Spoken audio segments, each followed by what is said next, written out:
हम चारों दोस्त असाधारण अनोखी क्षमता वाले हैं। मैं अदृश्य हो सकता हूँ और किसी को कहीं भी टेलीपोर्ट कर सकता हूँ। मुझे किसी की परवाह नहीं। हाँ, मैं कुछ ही सेकंड में पूरा भंडारा खा लेने का दम रखता हूँ। मुझसे भला किसी का क्या मुकाबला। हाँ, वो तो तेरा पेट देखकर लगता ही है। मैं तो किसी भी चीज को हवा में उड़ा सकता हूँ। दुश्मन मेरे सामने पक्षी बन जाते हैं। मैं तो प्रकृति को ही नियंत्रित कर सकता हूँ। वो हाथ उठाता है और तेज बारिश होने लगती है। सब लोग भीग जाते हैं। तभी वहाँ पर एक गरीब औरत आती है। मेरी मदद करिए, आप लोगों के पास कमाल की शक्तियाँ हैं। मेरा बेटा खो गया है, मेरी मदद करें।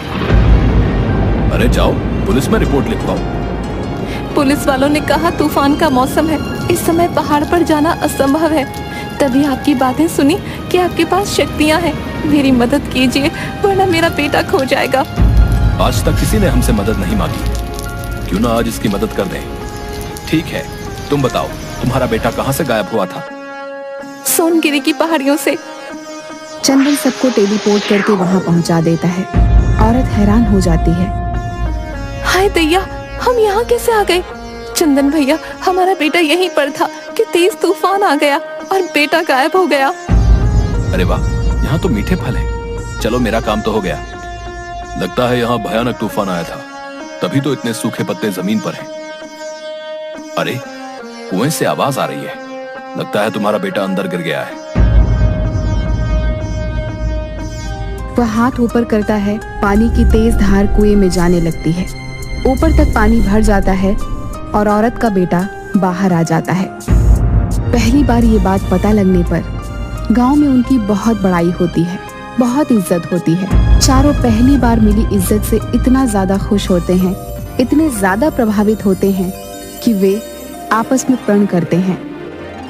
हम आज से अपनी शक्तियों का इस्तेमाल सबकी मदद के लिए करेंगे और समाज की सेवा में लगाएंगे। एक दिन वह सभी गांव में लगे मेले में मेले का आनंद ले रहे होते हैं।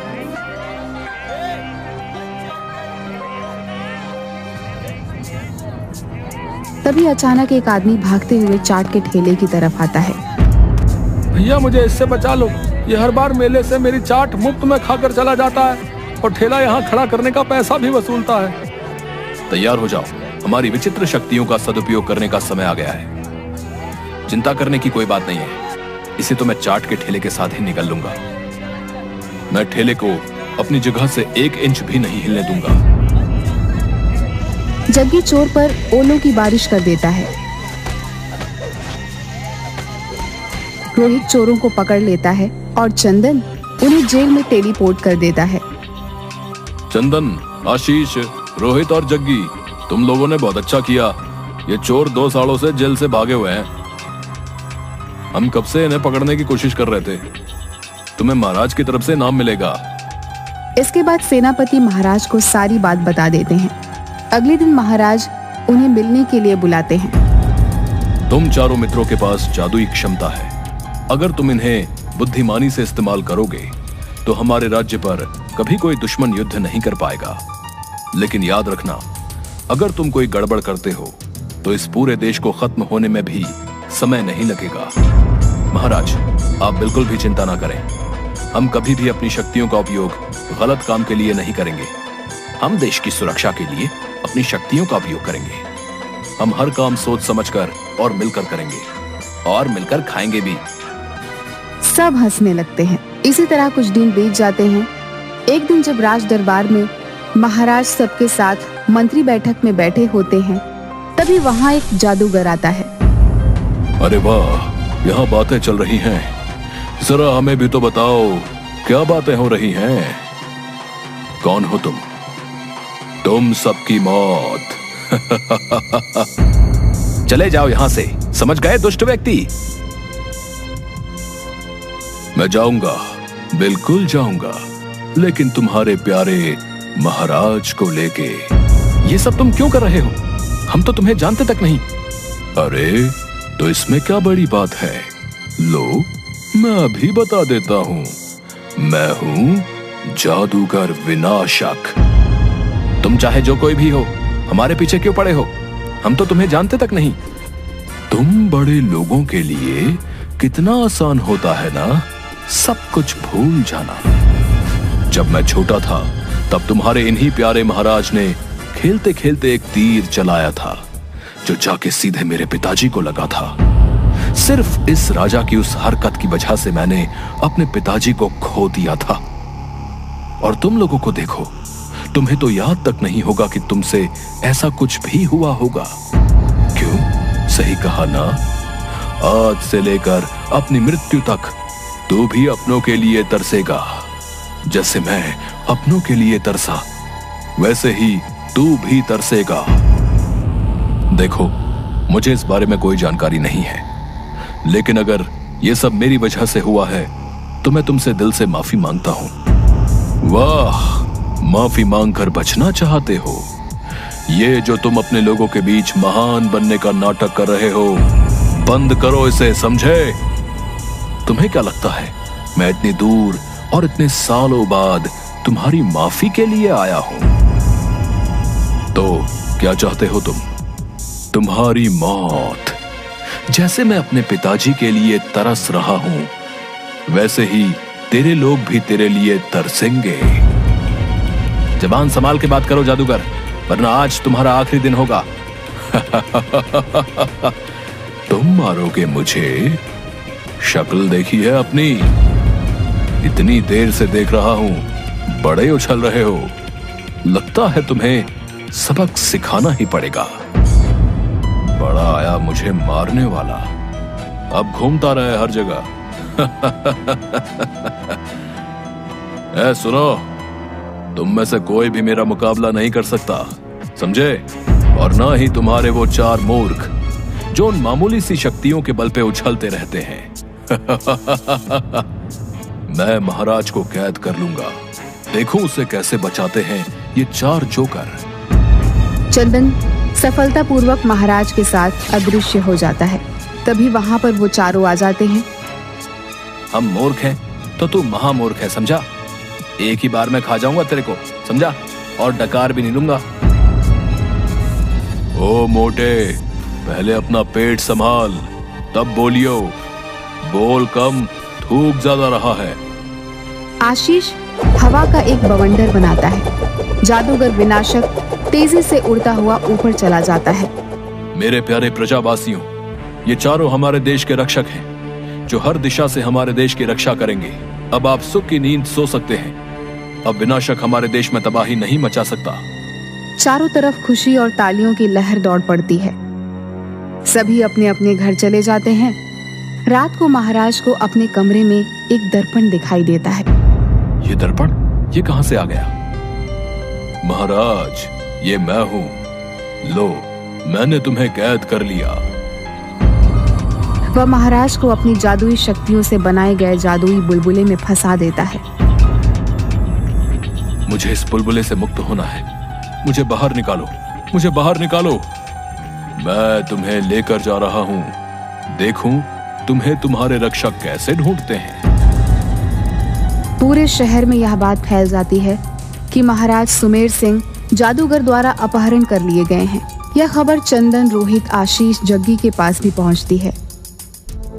ऐसा लगता है कि जादूगर ने राजा को किसी गुप्त जगह में रखा हुआ है। तभी तो अभी तक सैनिक भी महाराज का पता नहीं लगा पाए। मुझे लगता है कि उनका पता उनके महल से ही मिलेगा। हमें देर नहीं करनी चाहिए दोस्तों, चलो महल चलते हैं। चंदन, पहले हमें महल पहुंचा दो। चंदन उन्हें अपनी टेलीपोर्ट करने की शक्ति से सीधे महल में पहुंचा देता है। हे भगवान, आज सुबह मैंने काजू बादाम वाला दूध नहीं पिया, इसलिए मेरी शक्ति थोड़ी कम हो गई है।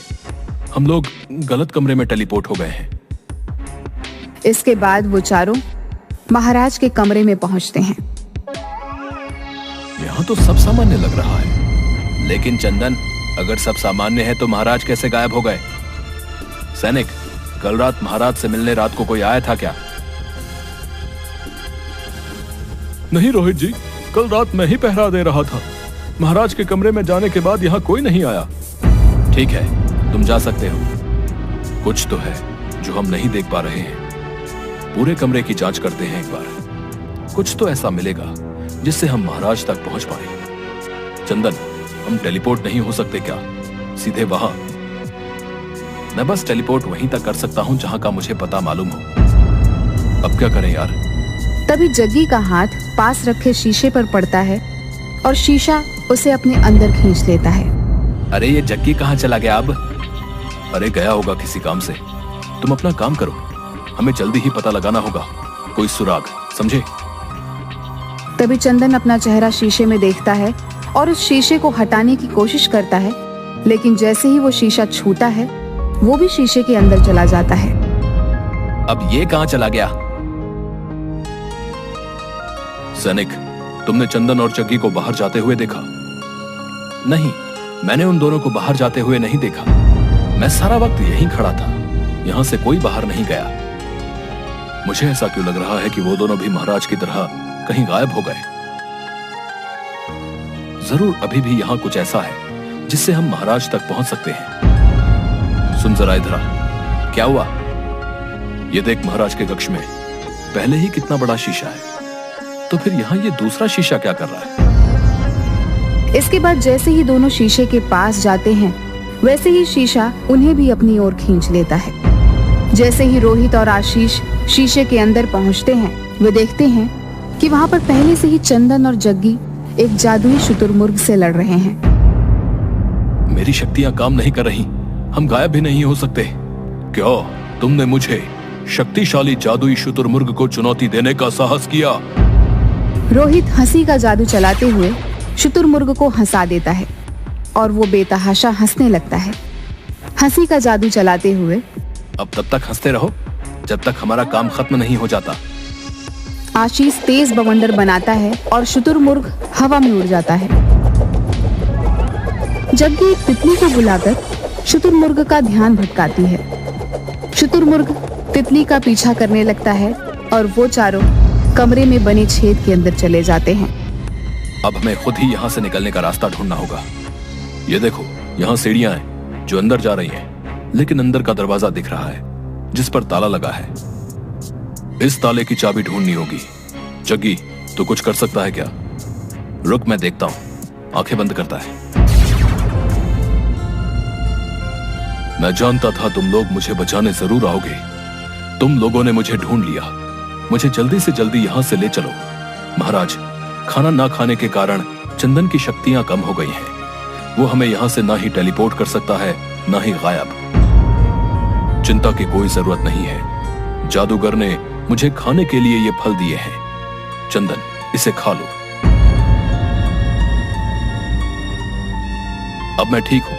महाराज को बुलबुले से निकालना होगा। तुम सब मरोगे। महाराज को बचाने आए हो, अब तुम सब मरोगे। मैं तुम सबको खत्म कर दूंगा।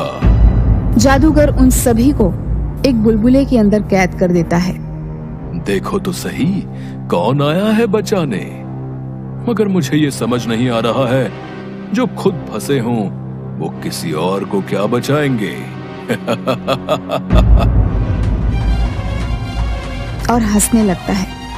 तभी जग्गी वहीं नीचे पड़ा हुआ शुतुरमुर्ग का पंख हवा में उड़ाकर अपने बुलबुले की ओर खींचता है। जादुई होने के कारण बुलबुला फट जाता है। जग्गी सारे बेलों से जादूगर को जकड़ लेता है और उसे बंदी बना देता है। रोहित अपने जादू से जादूगर को हंसने पर मजबूर कर देता है। जादूगर हंसते हुए पागल हो जाता है। छोड़ दो उसे। इसने जो भी किया अपने पिता का बदला लेने के लिए, और ये जो कुछ भी हुआ है वो मेरी ही गलती का परिणाम है। वो सब अपनी शक्तियों को रोक देते हैं और इसके बाद राजा जादूगर के पैरों के पास जाकर झुक जाता है। जादूगर, मुझे माफ कर दो जादूगर। मैं जानता हूं मेरे किए की कोई माफी नहीं है, लेकिन मैं अपनी तरफ से तुमसे माफी मांगना चाहता हूं। मुझे माफ कर दो। तुम चाहते तो मुझे मार सकते थे, लेकिन तुम इतना कुछ होने के बाद भी मेरे सामने झुके हो। मैं माफ करता हूं। जाओ, अपने घर लौट जाओ। इसके बाद जादूगर मुड़ जाता है। राजा उसके कंधे पे हाथ रखता है। इसके बाद जादूगर मुड़कर राजा को देखता है। आज से तुम्हारा जब भी मन करे तुम हमारे राजमहल में आ सकते हो। हमारे महल के दरवाजे तुम्हारे लिए हमेशा खुले रहेंगे। मैं तुम्हारे व्यवहार से खुश हुआ राजन। अब मैं चलता हूँ। चलिए, घर पर सब हमारा इंतजार कर रहे होंगे। चलो, कब से बढ़िया खाना नहीं खाया। आज राजमहल में मेरी तरफ से दावत होगी। जितना मन करे उतना खाना, समझ गए? ये मेरी तरफ से तुम्हारे लिए। सब हंसते हुए चंदन सबको टेलीपोर्ट करके घर पहुंचा देता है। अरे वाह वाह, आखिरकार हम अपने घर आ ही गए। महाराज, आप लौट आए। तुम चारों ने तो कमाल कर दिया। हम और ये राज्य तुम्हारा ये एहसान कभी नहीं भूलेंगे। हाँ, सच कहा तुमने। हमारी जान बचा के तुम सब ने हमें तुम्हारा ऋणी बना दिया है। हम बहुत खुशकिस्मत हैं कि हमें तुम्हारे जैसी प्रजा का राजा बनने का सौभाग्य मिला। तुम चाहते तो अपनी शक्तियों का गलत इस्तेमाल भी कर सकते थे, लेकिन फिर भी तुमने सच्चाई का रास्ता चुना। हमें गर्व है तुम पर। महाराज, ये तो हमारा फर्ज है और हम कभी नहीं चाहेंगे कि लोग हमें एक बुरे इंसान के रूप में जानें, क्योंकि हम एक चैन की जिंदगी जीना चाहते हैं। किसी भी ऐसे डर में नहीं रहना चाहते जिसमें हर वक्त पकड़े जाने का भय हो। हाँ महाराज, डर डर के जीने से अच्छा सुकून की मौत मर जाना बेहतर होगा। महाराज, हम चारों हमेशा आपके साथ रहेंगे। अब मैं क्या कहूं, सब तो तुम तीनों ने कह दिया। लेकिन महाराज, मैं फिर भी कुछ ना कुछ जरूर कहूंगा। इन तीनों ने जो कुछ भी कहा, मैं उन सभी बातों से सहमत हूं और मैं कहना चाहता हूं कि हम हमेशा आपके साथ हैं महाराज, चाहे वो सुख हो या दुख। मुझे ये सब सुन के बहुत खुशी हुई। चलो, अब दावत खाने नहीं चलना, बड़ी भूख लगी है। शाम के वक्त सब लोग दावत खाने लगते हैं। महाराज के वापस लौटने की खुशी में उत्सव मनाया जाता है। जग्गी पूरे राजमहल के ऊपर फूलों की वर्षा करवा देता है। ये हमारी आज की जीत के लिए